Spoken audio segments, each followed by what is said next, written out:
वन्दितु संवसिद्धे ध्रुवमचलमनोहमं गतिं पत्ते वोच्छामि समयपाहुड मिनमोऽसुधकेवली भणितम् नमः समयसाराय स्वानुभूत्या चकासते चिस्वभावाय भावाय सर्वभावांतरच्छिदे। अंतिम शासनाय 1008 भगवान महावीर स्वामी की जय। द्वादशांगो श्रुत देवी की जय। स्वाध्याय कक्ष संपेपर्यंत आपण सर्वांना चतुर्विध आहाराचा त्याग असणार आहे। समयसार ग्रंथ आपण बघतो आहे आणि मोक्षाधिकाराला आमची सुरुवात झालेली आहे। जीवनामध्ये प्रत्येकाचं अंतिम साध्य म्हणून ज्यांनी उराशी एक स्वप्न बाळगलेलं आहे, त्या मोक्षाला आम्हाला जायचं आहे। त्या मोक्षाचा मार्ग आहे तरी कसा, तो कसा कसा आम्हाला प्राप्त होऊ शकणार आहे, याची चर्चा, याचा उपाय या मोक्षाधिकारामध्ये आचार्य करणार आहे। आम्हाला तेवढ्याच जागरूकतेने आणि तेवढ्याच सजगतेने मोक्षाधिकार समजून घ्यायचा आहे। आम्ही माहिती तर खूप गोळा करतो, मोक्ष कसा आहे, मोक्षामध्ये काय आहे, तो 7 राजू इथून उंच आहे, ऊर्ध्वगमन करून तो मिळतो, हे सगळं, की तिथे देह नाही, कर्म नाही, 8 गुणांनी तो संयुक्त आहे, हे सगळं आम्हाला ज्ञात आहे। पण आम्हाला नेमकं आमच्या जवळ असलेल्या कोणत्या आत्म्याचा अवलंबन घेऊन, कोणत्या आत्म्याचा, म्हणजे आमच्या जवळ जो त्रिकाली ध्रुव स्वभावी आत्मा आहे, जो अनादि अनंत आहे, जो एकरूप आहे, अखंड आहे, ज्याच्यामध्ये गुणभेद पर्याय भेद तिथे गौण आहे, अशा तऱ्हेचा जो आमचा एक परम परिणामिक भाव स्वरूपी आत्मद्रव्य आहे, याचं सतत स्मरण करून तो मला ध्येयभूत समजून या आत्मतत्वाचं जेव्हा मी अवलंबन घेईल, तेव्हा पर्यायीमध्ये शुद्धता प्रगट होईल। म्हणजे समयसारचा विषय जो आहे, प्रतिपाद्य विषय ज्याला आम्ही म्हणू, तो म्हणजे केवळ शुद्धोपयोग रूप महाव्रती कसे असतात, अनुव्रती कसे असतात, हे नाही सांगायचं आचरण याच्यामध्ये। तर ज्यापासून महाव्रत कसे निर्माण होतील, कोणत्या आत्म्याचा अवलंब घेतल्याने पर्यायीमध्ये देखील शुद्धता प्रगट होईल, तो आत्मा दाखविणं, त्या आत्म्याला आम्हाला कथन करून त्या आत्म्याचं अवलंबन घेण्यासाठी आचार्यांनी आम्हाला समयसार मध्ये प्रेरणा दिलेली आहे। आणि म्हणून स्वानुभूतीसाठी समर्पित असलेला हा ग्रंथाधिराज, याचा जेव्हा मोक्ष अधिकार आम्ही वाचतो, त्यावेळेला जेव्हा मोक्षालाही एक सोंग म्हणतात आचार्य, त्यावेळेला प्रथमतः वाचताना ती गोष्ट आम्हाला खटकते। अरे मोक्ष म्हणजे काय, सोंग आहे का, असं आम्हाला वाटतं। पण आचार्यांची दृष्टी आहे ती पर्याय आणि द्रव्य, द्रव्य आणि पर्याय याच्यामध्ये जर भेद कल्पना आमच्या अंतरंगामध्ये असेल, ती जीवाची का शुद्ध पर्याय का असेना, पण त्या पर्यायीचा आणि जीवाचा आम्ही असा भेद करत असू, तर त्या ठिकाणी आम्हाला अभेद रूप आत्मा प्राप्त झाला नाही, तिकडे आमची दृष्टी गेली नाही। आणि आम्हाला तर अभेदाची आराधना करायची आहे, भेद आमच्या दृष्टीमध्ये आम्हाला उपादेय नाही। आणि म्हणून ही जी आमची त्रिकाली शुद्ध उपादानगत योग्यतेने आमचा जो आत्मा आम्हाला ग्रहण करायचा आहे, तो एक ध्रुव चिदानंद स्वभावी असा त्रिकाल आत्मा आहे। आणि त्या आत्म्याला सदोदित आमच्या ज्ञानाचा विषय बनवायचा आहे, आमच्या दृष्टीचा विषय बनवायचा आहे, आमच्या श्रद्धानाचं श्रद्धेय बनवायचं आहे, आमच्या चारित्र्याचं अनुष्ठान बनवायचं आहे। हे सगळं सगळं शब्द भिन्न असतील, पण त्याच्यातून दाखवायचं एकच तत्व आहे, की माझी अंतर्दृष्टी झाली पाहिजे आणि या अंतर्दृष्टीमध्ये हा जो मी आत्मा आहे याचा मला भाव भासना रूप प्रतिभास व्हायला हवा आहे.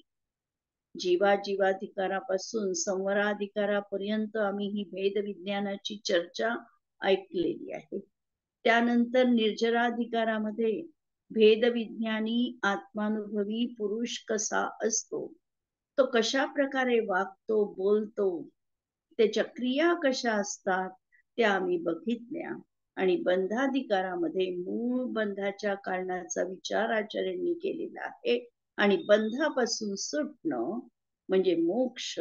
म्हणून बंध आणि मोक्ष हे विरोधी तत्व ठेवून मुंच हा धातू मोक्षामध्ये आणि त्याच्यापासून बनलेला मोक्ष हा शब्द आणि बंधापासून सुटणं हा म्हणजे मोक्ष आहे. हे आम्हाला या ठिकाणी प्रथमतः मोक्षाधिकारामध्ये लक्षात घ्यायचं आहे.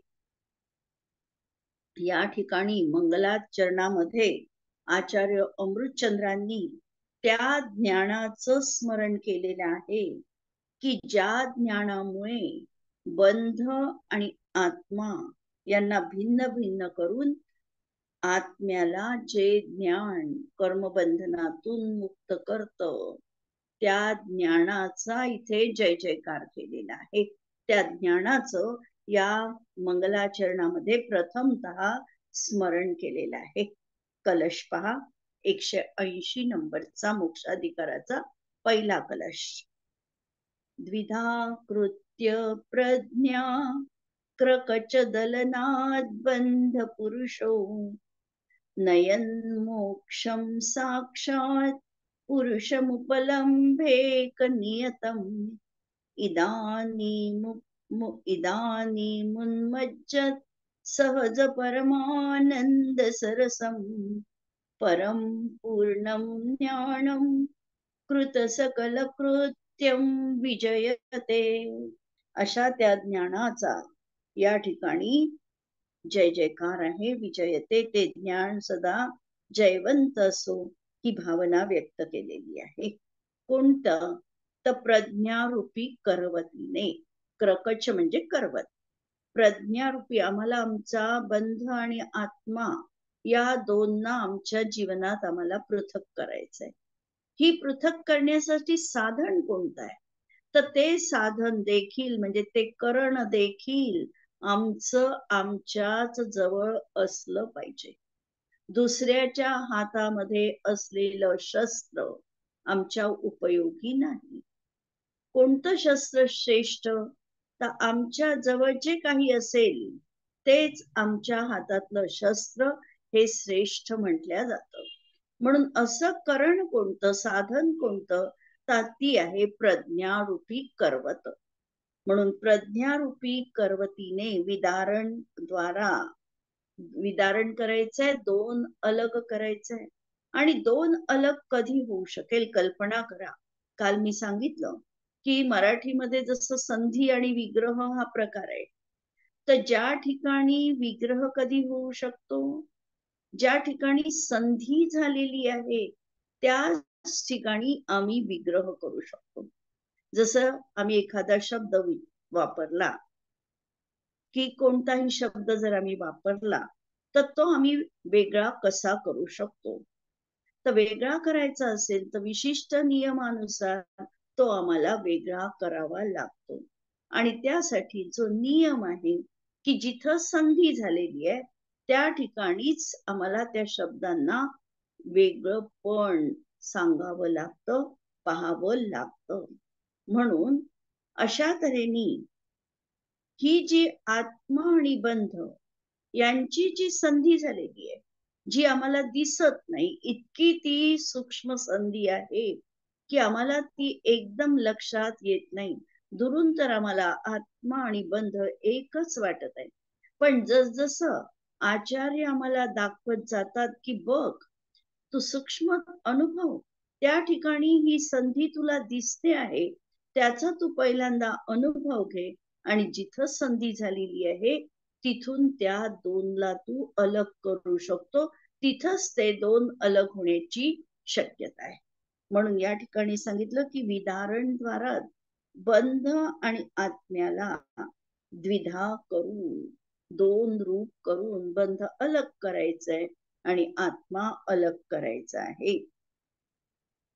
असा करून केवळ अनुभूतीने निश्चित, म्हणजे जी काही अनुभूती येईल तो म्हणजे आत्मा आहे.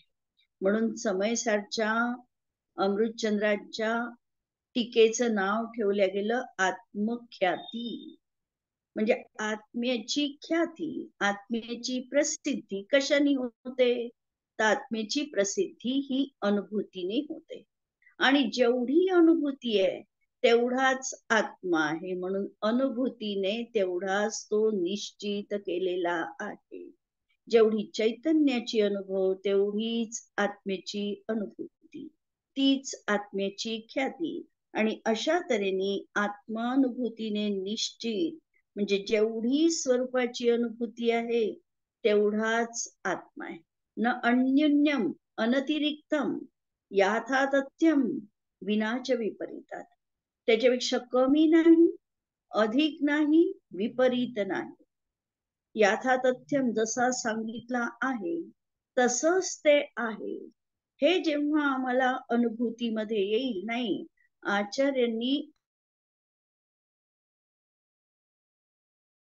आली तेव्हा काहीही कमी दिसलं नाही, किंवा आचार्यांनी सांगितलं त्याच्यापेक्षा काहीही जास्त आहे हेही आम्हाला दिसलं नाही.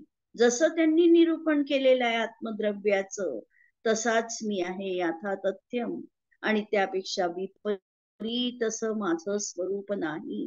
अशा प्रकारे जी आत्म्याची अनुभूती आली आहे अशा आत्म्याला, म्हणजे साक्षात मोक्षाला नेणारं पूर्ण ज्ञान. आणि एकदा ती अनुभूती जीवनात प्रगट झाली, एकदा तो आत्मानुभव, एकदा तो अतिंद्रिय आनंद, एकदा तो असा अव्याबाद सुखाचा आनंदाची झलक जीवनात आली की सहजच त्या ज्ञानाचा परिपूर्ण विकास होत ते ज्ञान केवल ज्ञान स्वरूपाला प्राप्त होऊन जीवाला मोक्षाची निश्चितपणे प्राप्ती होणार आहे. पहिल्यांदा आम्हाला पुरुषार्थ करायचा आहे, पहिला प्रहार महत्वाचा. आणि मग हळूहळू त्या ज्ञानाच्या विकासाचं क्षेत्र व्यापक बनत बनत ते पूर्ण विकसित होऊन केवल ज्ञानाची प्राप्ती, आणि केवल ज्ञान प्राप्त झाला की मोक्ष आमच्यासाठी दूर नाही. अशा तऱ्हेने असं हे मोक्षाला पोचविणारं हे पूर्ण ज्ञान जयवंत असो. हे ज्ञान प्रगट होणाऱ्या परमानंदाने सरस आहे. या ठिकाणी सरस या शब्दावर श्लेष अलंकार केलेला आहे. श्लेष अलंकार म्हणजे त्या शब्दाचे दोन अर्थ आम्हाला लक्षात येतात. म्हणून परमानंदाने सरस म्हणजे रसदार, त्याचा जो ज्ञानाचा रस आहे हा त्यामधून आम्हाला दिसतो आहे, अनुभवत आहे. आणि सरस म्हणजे श्रेष्ठ, उत्कृष्ट. म्हणून अशा प्रकारचं हे परमानंदानी सरस असं ज्ञान उत्कृष्ट आहे. आणि नंतर शब्द ठेवला, ज्ञानासाठी विशेषण वापरलं कृत सकल कृत्यम, कृतकृत्य आहे.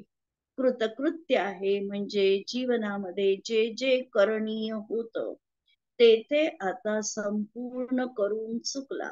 काहीही करण्यासाठी आता ज्याला शेष उरलं नाही त्याला म्हणायचं कृतकृत्य. कृतकृत्य दशा कशी असते?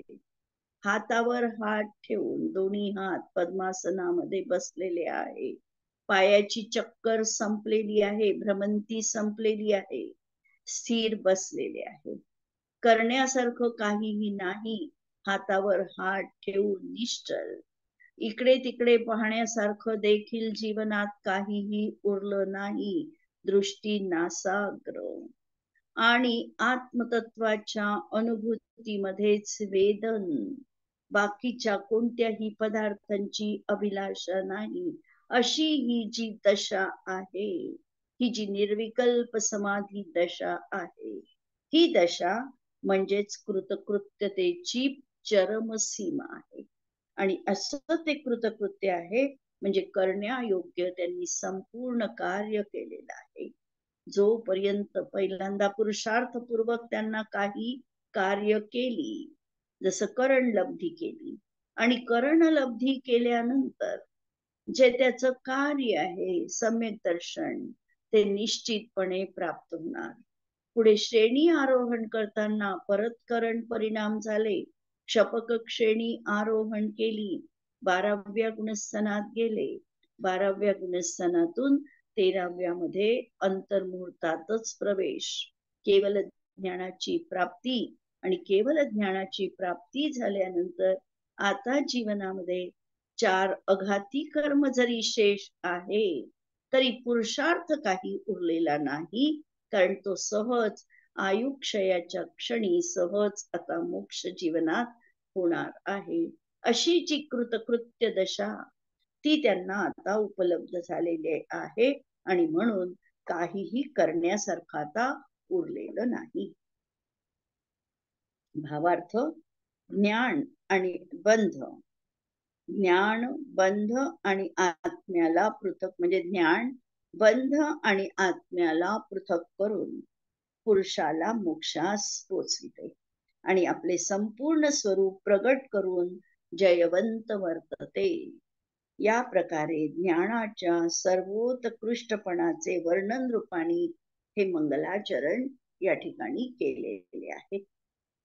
या कलशामध्ये पूर्ण ज्ञानाचं स्मरण केलेलं आहे, की जे सहज परमानंद रूप, सहज सह आणि सरस, श्रेष्ठ आणि रसयुक्त. रसयुक्त म्हणजे ज्ञानाचा जो आनंद आहे, याला या ठिकाणी सरस या शब्दाने बघा, की ज्ञानाचा आनंद, ते काही त्याच्यामध्ये असा इंद्रियजन्य रस तर नाही आहे कोणत्याही, परंतु तो त्याला रस अशासाठी आचार्य म्हणतात, की आम्हाला या भौतिक रसाची ओळख आहे, या भौतिक रसाचा स्वाद आम्हाला समजतो, आणि म्हणून आमची भाषा की आत्म्याचा स्वाद आला.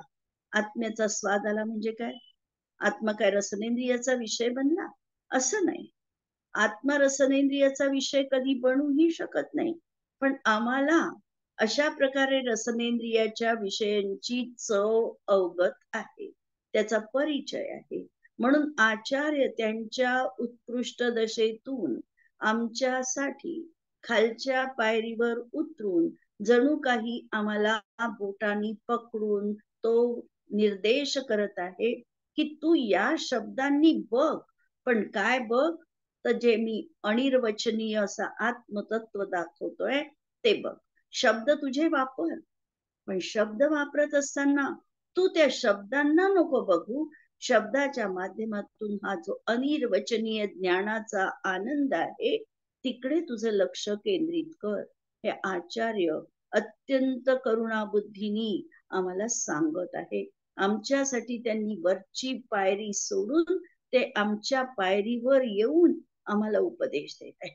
आचार्यांची पायरी कोणती आहे याचा जर आम्ही विचार केला, तर आचार्यांचं तर त्यांचं लक्ष असणार आहे अप्रमत्त दशेत, 7व्या गुणस्थानाच्या भूमिकेत वारंवार शुद्धोपयोगामध्ये. परंतु आत्मानुभवासाठी जरी त्यांनी ही दीक्षा घेतली असली तरी देखील जेव्हा ते शुभाच्या भूमिकेत येतात, तेव्हा त्यांच्या मनामध्ये हा सहज भाव निर्माण होतो, की या सर्व प्राणी मात्रांचं कल्याण कसं होईल, आणि त्यासाठी हे त्यांचे शब्द आम्हाला ग्रंथामध्ये निबद्ध पाहायला मिळाले. गरज नव्हती आचार्यांना, पण त्यांचा हा परम कारुणिक भाव आम्हाला त्या शब्दांच्या माध्यमातून इथे उजागर होतो आहे. म्हणून सरस शब्द या दृष्टीने आपण बघू, की सरस, आम्हीच म्हणतो त्याला सरस आहे, म्हणजे रसयुक्त आहे, पण खरं आहे त्याचं अतींद्रिय ज्ञान आनंद रूप असं वेदन. आणि दुसरा सरस शब्द आहे उत्कृष्ट, म्हणून सरस श्रेष्ठ आहे. नंतर करण्यायोग्य जे कार्य होते ते त्यांनी पूर्ण केलं, म्हणून त्यांचं दुसरं विशेषण आहे कृतकृत्य, ज्यामुळे आत्म्याला मोक्षाची प्राप्ती झाली, त्याची अनुभूती झाली, त्यामुळे आत्मा, बंध आणि आत्मा यामध्ये भिन्नता त्याला प्रतिभासित झाली. आणि आत्मा आणि बंध यातील भेद जाणून आत्मानुभूतीमध्ये निमग्न पुरुषाला स्वतःच्याच ज्ञानात निमग्न होऊन पूर्ण ज्ञानाला त्याला प्राप्त व्हावं लागतं. म्हणजे पहिल्यांदा तर त्याचंही ज्ञान मतिश्रुत ज्ञान राहणार आहे. मतिश्रुत ज्ञान असताना तीर्थंकर असतील तर कदाचित जन्मजात अवधी ज्ञान त्यांना असेल, पण बाकी सर्वसामान्यांच्या दृष्टीतून जर आम्ही बघितलं तर मतिश्रुत ज्ञानाच्या माध्यमातून क्रमिक विकास साधत साधत त्यांची भूमिका केवळ ज्ञानापर्यंत पोचणार आहे. आणि तिथे आम्हाला नंतर मोक्षाची प्राप्ती, म्हणजे तो काळ संपला की मोक्षाची प्राप्ती होणार आहे. ज्याप्रमाणे करवत लाकडावर चालविली तर लाकूड 2 भागामध्ये खंडित होते, त्याचप्रमाणे हा सम्यक ज्ञानी आत्मा जेव्हा आपल्या भेद विज्ञान रूपी करवतीने बंध आणि आत्मा यांच्या संयोग संधीवर भेद करतो, तेव्हा बंध दशेमध्ये एकरूप वाटणारं कर्म आणि आत्मा हे पृथक पृथक प्रतिभासित होतात आणि आपल्या प्रज्ञारूपी छैनीने त्याला भिन्न जाणणं, मानणं आणि करणं हाच वास्तविकतः धर्म आहे. पुरुषार्थ सिद्धी उपाय ग्रंथामध्ये आचार्य अमृतचंद्र देव, हेच आचार्य अमृतचंद्र देव ज्यांनी समयसारची आत्मख्याती टीका लिहिली, हे लिहितात. पुरुषाची व्याख्या करताना म्हणतात, पुर म्हणजे उत्तम चैतन्य स्वभाव आणि पुरीशेते इति पुरुष, म्हणजे जो चैतन्य स्वभावाचा स्वामी होऊन सदैव प्रवृत्ती करतो त्याला पुरुष म्हणा.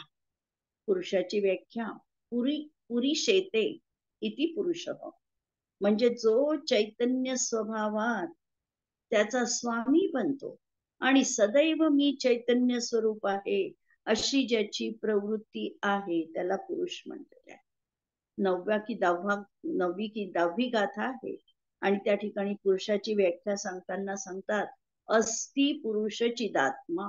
हा पुरुष कसा आहे तर जितात्मा, विवर्जित स्पर्श रस गंध वर्णैही, तो स्पर्श रस गंध वर्णांनी रहित आहे आणि गुणपर्याय समवेत, गुणपर्यायवान आहे आणि समहिता हा समुदाय व्यय द्रव्य हे आणि उत्पाद व्यय द्रव्यानी देखील तो सहित आहे.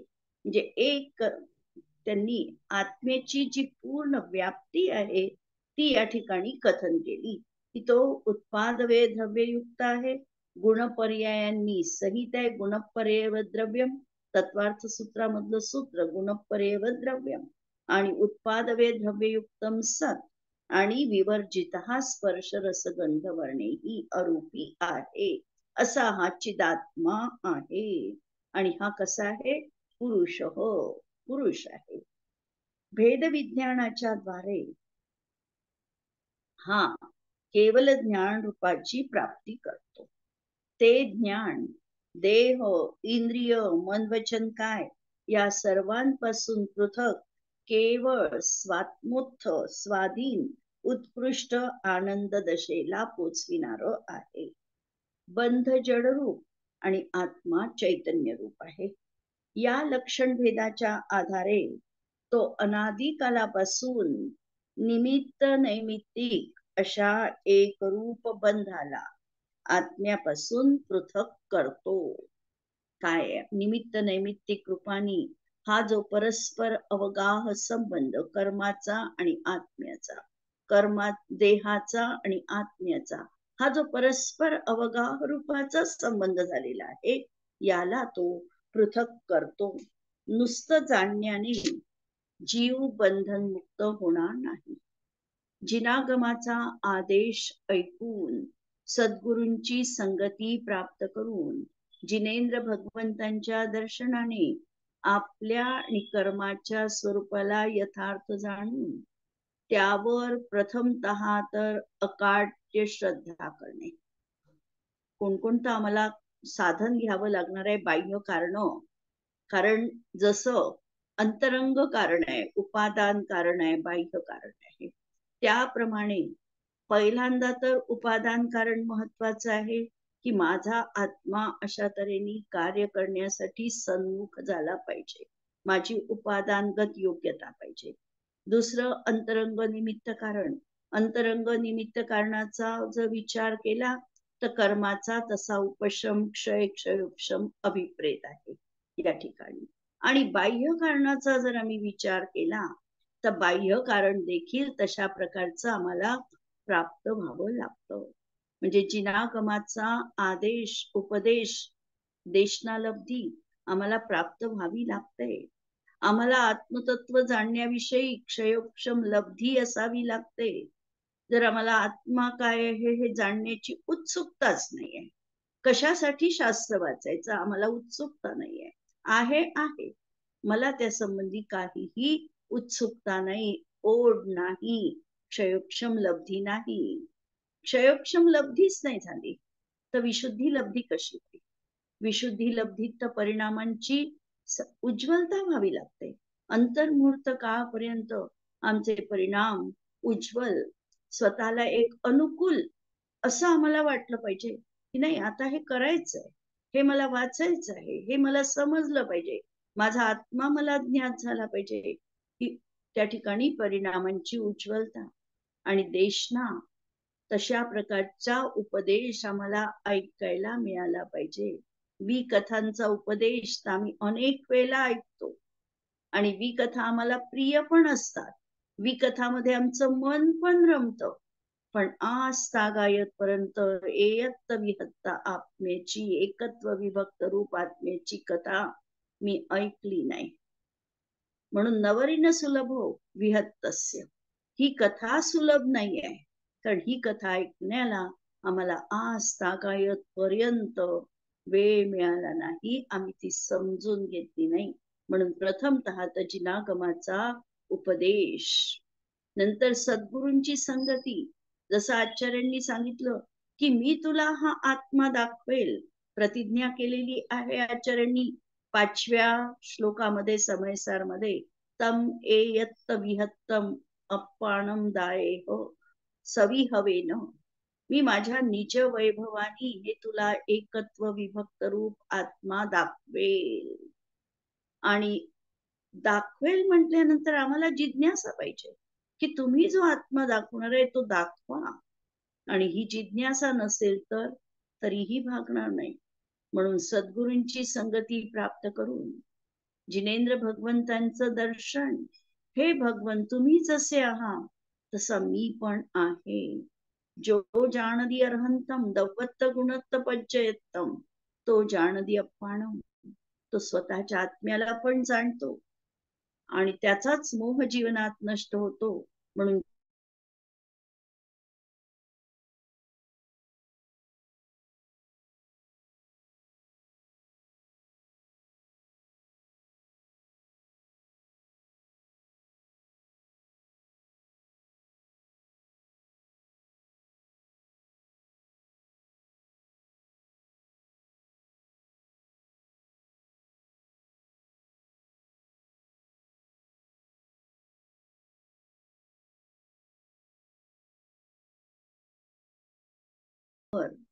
प्रथम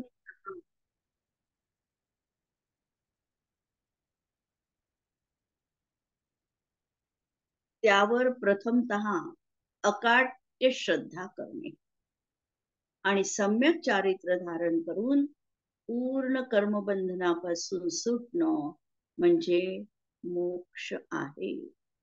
शक्ती रूपाने अंतरंगात जे अनंतानंत ज्ञान, अनंत आनंद त्या शक्तिरूप आत्म्यात एकाग्रता करून अर्थात ध्यान साधून पर्यायी मध्ये देखील ते पूर्णतः प्रगट करणं म्हणजे मोक्ष जीवनात आहे.